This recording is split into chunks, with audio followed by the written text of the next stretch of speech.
How do you say goodbye to a legend, a cornerstone, a symbol of an era when the future of your beloved team hangs in the balance? It's a question that cuts to the very heart of sports, a dilemma faced by franchises and fans alike.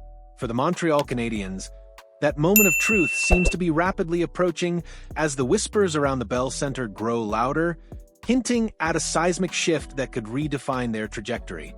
We're not just talking about a roster tweak, we're talking about a move that intertwines the emotional weight of a storied past with the urgent demands of a promising future. This isn't merely a trade proposal, it's a strategic gamble, a calculated risk that could unlock the Canadiens' potential and propel them back into the elite conversation. But what does it mean to part with a player whose name is etched into the very fabric of the franchise, and can such a move truly be a win-win for all involved? The Montreal Canadiens are a team in transition, a squad brimming with young talent, and a hunger for success that's palpable.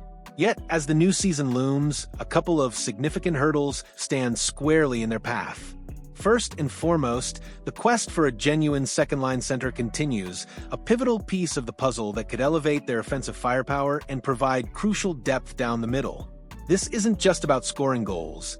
It's about driving play, creating opportunities, and providing a reliable two-way presence that can dictate the pace of a game. A true 2C can transform a good lineup into a great one, offering stability and a consistent threat that keeps opponents on their toes. The second, equally pressing issue is the ever-present shadow of the salary cap. In the modern NHL, cap management isn't just a financial formality, it's an art form, a high-stakes chess match played out behind the scenes.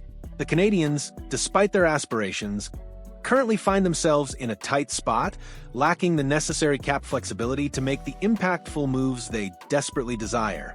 They're like a high-performance engine running on fumes, capable of so much more if only they had the fuel to unleash their full power.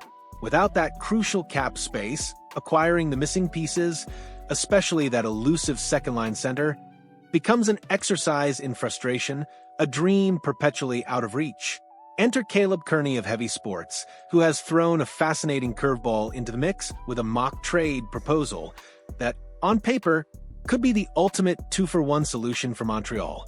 It's a deal that's bold, perhaps even audacious, but one that addresses both of the Canadiens' most pressing concerns in a single decisive stroke. The proposed transaction sees the Canadiens finally land the 2C they've been coveting, a player who could immediately slot into a crucial role, while simultaneously shedding a significant long-term contract that has been weighing heavily on their books. In return, the San Jose Sharks would take on that contract, along with some draft capital, in a move that, surprisingly, also appears to align with their own strategic objectives. The centerpiece of this proposed acquisition for Montreal is Alexander Wennberg, a name that might not ignite immediate fireworks, but represents precisely the kind of reliable, two-way center the Canadiens need. Wennberg is a consistent 30 to 40-point scorer, a player in the prime of his career who brings a blend of offensive capability and defensive responsibility that is invaluable in today's NHL. He's not a flashy superstar, but he's a foundational piece, a player who makes his line mates better and provides a calming presence in all three zones. His ability to contribute on both ends of the ice is particularly appealing, especially as the Canadiens envision themselves as a playoff contender. In the crucible of postseason hockey, every shift matters, and a player like Wennberg, who can be trusted in crucial moments, is worth his weight in gold. But the true genius of this hypothetical deal, from Montreal's perspective, lies in what they give up, the contract of Carey Price. Now, let's be clear, this isn't about Price the player, the future Hall of Famer, the iconic goaltender whose heroic performances have defined an era for the Canadiens. This is about the financial reality of his contract, a substantial cap hit that, while fully deserved for his past contributions, currently limits the team's ability to build for the future. By moving Price's contract, the Canadiens would instantly open up the necessary cap space, transforming their financial landscape and providing the breathing room required to make further strategic moves. The best part? They wouldn't need to make a separate trade to solve their cap woes. This single transaction addresses both their need for a 2C and their cap crunch, making it an incredibly efficient and impactful maneuver. Now let's turn our attention to the San Jose Sharks, because at first glance, taking on a long-term, expensive contract like Price's might seem counterintuitive for a team in their rebuilding phase. Why would a team looking to shed salary and accumulate assets take on such a burden? This is where the deeper strategy comes into play, a move that, upon closer inspection, reveals significant benefits for the Sharks. In the NHL, there's not just a salary cap, but also a salary floor, a minimum amount that teams must spend. For rebuilding teams, staying above this floor can sometimes be a challenge, especially if they're actively shedding expensive contracts. By acquiring Price's contract, even if he's not actively playing, the Sharks gain crucial cap flexibility. This isn't about Price playing for them. It's about his contract serving as an asset, allowing San Jose to remain comfortably above the cap floor. More importantly, it gives them the leverage to potentially dump some of their own undesirable contracts down the line. They can take on a bad contract from another team in exchange for additional draft picks or prospects, using Price's salary as a buffer. While they would part with Alexander Wenberg, a consistent middle six forward, the 2026 third-round pick provides valuable compensation, adding another future asset to their rebuilding chest.